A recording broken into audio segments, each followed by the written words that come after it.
स्वामी जी, ये बात आपने कही ना कि हम चले जा रहे हैं, लेकिन चले जा रहे हैं साथ साथ में कुछ खाए जा रहे हैं, खाए जा रहे हैं। आजकल तो स्वामी जी जब देखो लोग चढ़ते ही रहते हैं, कभी चिप्स खा रहे हैं, कभी कुछ अल्ट्रा प्रोसेस फूड खा रहे हैं, जो भी इंस्टेंटली मिल रहा है उसको खाए जा रहे हैं। लेकिन स्वामी जी, क्या इसका जो असर है हमारे शरीर के अंदर जब जाते हैं ये अल्ट्रा प्रोसेस फूड, उसके ज़रिए एक्स्ट्रा चीनी, उसके बाद एक्सेस नमक चली जाती हैं, तो इससे स्वामी जी शरीर का किस तरह से नुकसान होता है? ये क्रॉनिक इन्फ्लेमेशन बढ़ाता है जिससे हड्डियां क्या स्वामी जी कमज़ोर हो जाती हैं?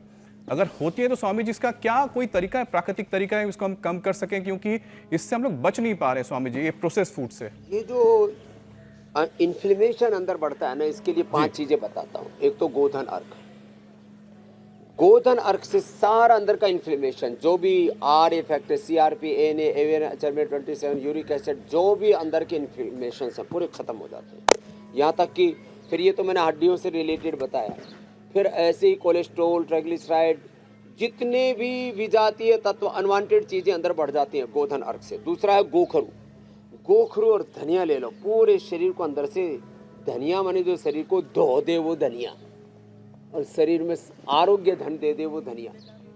तो धनिया ये ज़बरदस्त है, गोखरू और धनिया। जब ज़्यादा अंदर बढ़ जाते हैं, इन्फ्लेमेशन, सूजन आ जाती है, तो गोखरू धनिया के साथ उसमें पुनर्नवा, जो पुनर्नवा, कुलत्थ आदि और डाल देते हैं, उससे तो और अंदर से धुलाई हो जाती है। फिर चंद्र प्रभावटी और गोक्षर आदि गुग्गुल खाने के बाद दे देते हैं, और खाली पेट पुनर्नवादी मंडोर, साहब पूरा इन्फ्लेमेशन खत्म।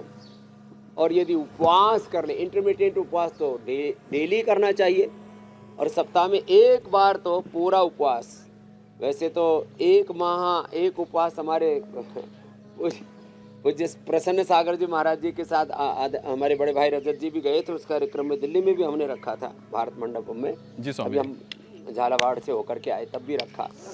1 सप्ताह में या 1 माह में एक उपवास पूरा अवश्य करें, उससे भी पूरा इन्फ्लेमेशन दूर हो जाता है। लास्ट बात जी, जितने भी प्रोसेस्ड फूड हैं, synthetic food, synthetic hair care, dental care, skin care, जितने भी सिंथेटिक चीज़ें, रेडिएशन, केमिकल वाली, पॉल्यूशन वाली, जितने भी ये सब अनवांटेड चीज़ें हैं ना, रेडिएशन से, पोल्यूशन से, इनसे जितना दूर रहेंगे, केमिकल से, सिंथेटिक दवा, सिंथेटिक विटामिन से, उतना ही आपकी हड्डियाँ मजबूत रहेंगी, आपकी इम्यूनिटी मजबूत रहेगी।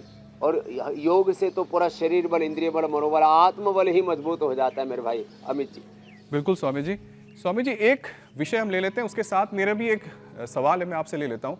एक तो स्वामी जी, रिसर्च एक बात बताती है कि जो लोग लंबे वक्त तक एक जैसे बैठे रहते हैं, मतलब लंबे वक्त आप एक तरीके से बैठे हुए हैं, आपने अपना पोस्चर नहीं बदला है, तो स्वामी जी इससे क्या बॉडी में जो आपकी हड्डी है उसकी डेंसिटी कम हो जाती है?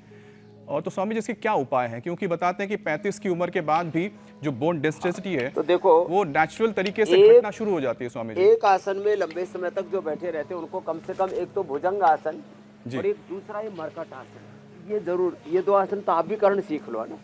तो ये हड्डियों का ताना बाना ना बेटा, अब आपको तो और ज़्यादा, क्योंकि 8 फीट 2 इंच के हो आप, तो मैंने भी पहली बार सुनी इतनी हाइट। हाँ, आपकी उम्र में तो शायद वर्ल्ड के सबसे बड़े हाइट वाले आप ही हो लगता है। हाँ, world tallest in all over world in teenager. अब टीनेजर के बाद और कहाँ बढ़ेगी? अब तो आप, लेकिन अपने इस ताने बाने को, अस्थि तंत्र को बोलते हैं कंकाल तंत्र, अंग्रेजी में थोड़ा अजीब सा शब्द है, स्केलेटल सिस्टम। अपने हड्डियों के ताने बाने को अच्छा रखना है बेटा। एक तो ये मरकट आसन, पैर ऐसे मोड़ के, एक तरफ पैर एक तरफ गर्दन, ऐसे यूँ, फिर दूसरा ऐसे, और फिर आपको अश्वगंधा शतावर थोड़ा थोड़ा देंगे, 1-1, 2-2 ग्राम, उसी से काम चल जाएगा। और गर्मी नहीं करेगा, पानी में भिगो करके दे दें, पहले भिगो के रख दिया तो गर्मी नहीं करेगा, बवासीर में भी दिक्कत नहीं होगी। ये औरों के लिए भी बता रहा हूँ, जिनको भी कोई दवाइयाँ गर्म पड़ती हैं, कोई भी आयुर्वेदिक की दवाइयाँ, तो दवाई को भिगो करके यदि ले लेते हैं पानी के अंदर, या एलोवेरा के साथ या वीट ग्रास के साथ ले लेते हैं, तो उससे दवाइयाँ गर्म नहीं पड़ती।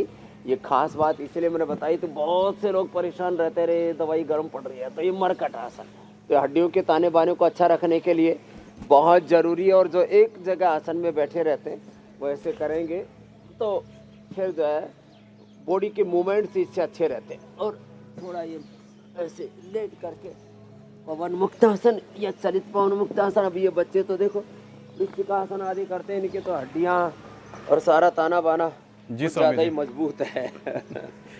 स्वामी जी आज आपने तो बखूबी हमें बता दिया कि अपनी हड्डियों के ताने बाने को आप कैसे स्वस्थ रखें, कैसे हड्डियों को मजबूत रखें, कितने आपने उपाय बता दिए।